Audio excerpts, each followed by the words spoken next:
Hello and welcome back to another Works and Resources Soviet Republic mod showcase. I'm Ribson32. This week we are going to be looking at power and oil based mods.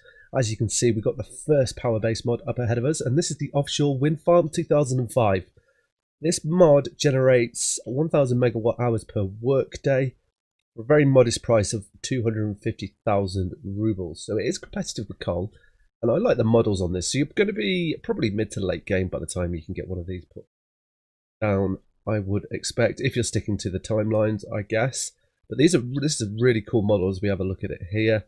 This is my favourite part of the model. If we get a bit forward, you can see this little maintenance platform here. It will sit in the water if you place it correctly. I didn't place it correctly.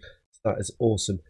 We'll move on to the next mod that we've got here. And this is a small and medium wind turbines here. Now these are really cool. I like these. Unfortunately, the game doesn't allow us to have animated mechanics, so they will be stationary on them, but they are really cool. So the small turbine, it starts from 1980 for about 4,200 megawatt hours per workday. They're substantially less than the offshore farm, but still kind of worth going. It'll be nice. It will prop up your industry, might be, and just also add something aesthetically as well. And the medium turbine is about 6,900 rubles, and it produces 28 megawatts per hour, which is, it's nothing to be laughed at. It definitely does help with them, and, it gives you that sort of, I don't know, I feel like it will give you a bit more of a modern feel. So if we move on to the next mod here, and this is solar farm mod. I really like this mod. This is the solar power plant. I really like. I think this is an awesome addition to the mod, the game, and this produces no pollution is a benefit from it, obviously, because it's not powered by power. It looked whoa, words. It's not powered by coal, is what I'm trying to say there. Yep. Drawbacks: it doesn't have enough megawatts to fulfill your 5-year plans, so it will be quite dramatically. It can supply people with electricity at night, thanks to batteries which are stored locally on site. So this should be good. Quite a massive amount of workers, so that should be good as well. So this might, to the purist, might be a little bit cheaty because it is giving this power at night, but I guess if you don't use this till late game, then that is fine. And you can put this around residential areas as well, because there's no pollution there. So moving on to these next two little mods here, I really like these. So what we have got here is we have got the HUD on. We'll have a little look at it. So we've got rural power stations, and these produce 32 megawatts of power. What's that? Just under a ton of fuel with 5 workers. I think this one here, this is very similar. Yep, 5 workers, a little bit less power, and this is part of Ryan's rural asset pack. And these are, I like these. These will just be perfect, just in like a small little rural village that you don't necessarily want to have a power plant up. So I don't know, maybe sort of iron mining village. These would be really handy to have in there, or even just just if you've got a gravel plant out in the middle of nowhere, or even maybe just in sort of some small little farming village. Now this next mod here I really like as well. So this is a diesel plant. So this requires fuel to make, so it's 2.5 tons of fuel to make 200 megawatts of power, and only 5 workers. I do feel like it could have a few more workers in here. I think that would be a lot better. But I like the style of it. It's a very industrial style. This is more of like a city little power station. I think that would really help there. It's a nice building. I do like the model on it. Then we have over here, this is a really cool mod. I like this. So this is I can't pronounce, Prospine, is what we're going to say. It's a diesel power plant, but it is like a mobile power plant. It is part of it's a standalone mod, but which is connected to the military construction unit of the Ministry of Defense of the USR.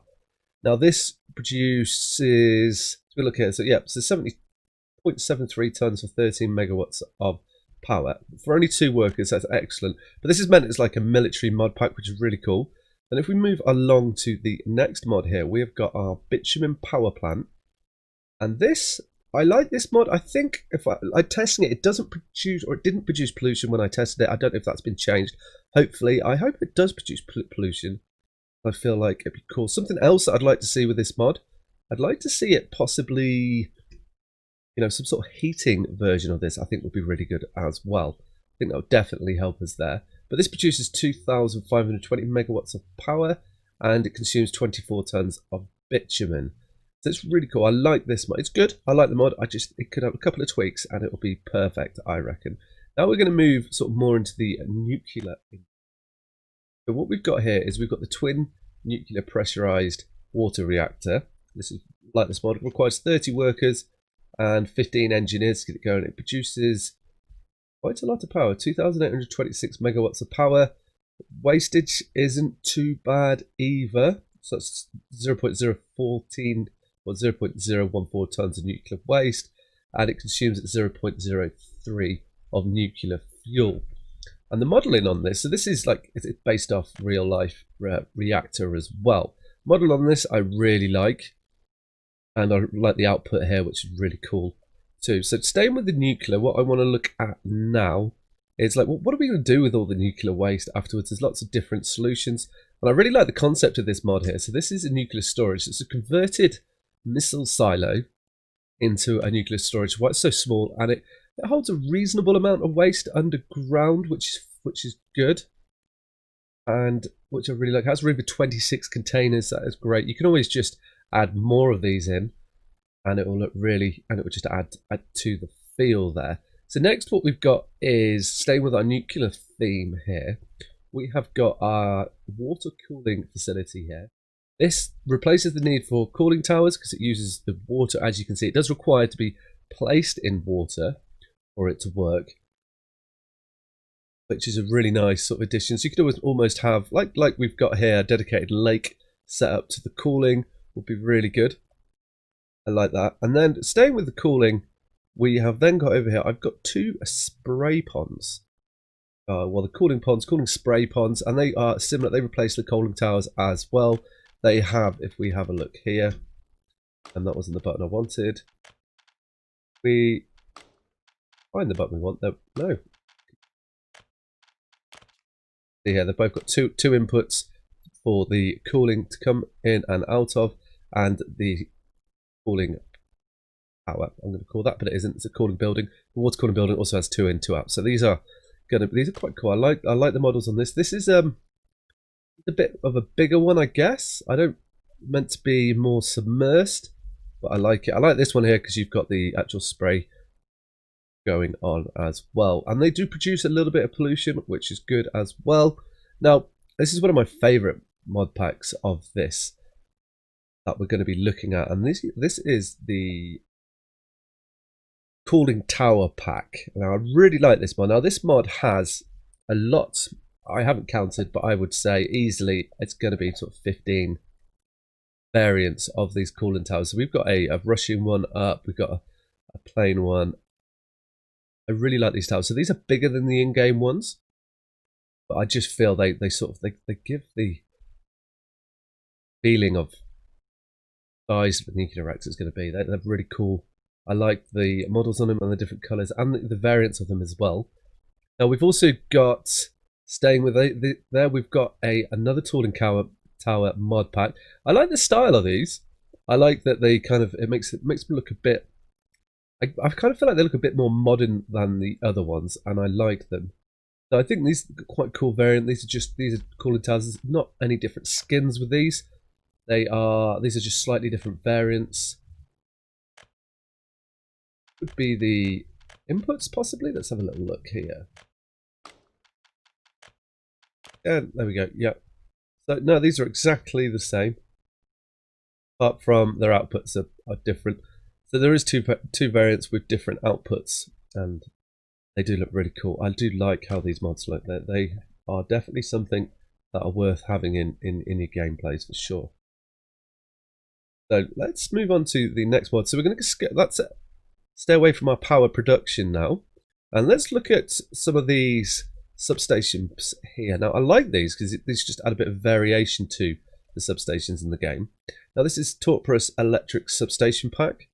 This has, I think, quite 5 different variants of them, and these are really just, like I say, it gives us a bit of variation to the game and makes it, to me, I feel like they look a bit more like they fit in a city, and it seems much more appropriate to have these in than the vanilla ones, like different styles.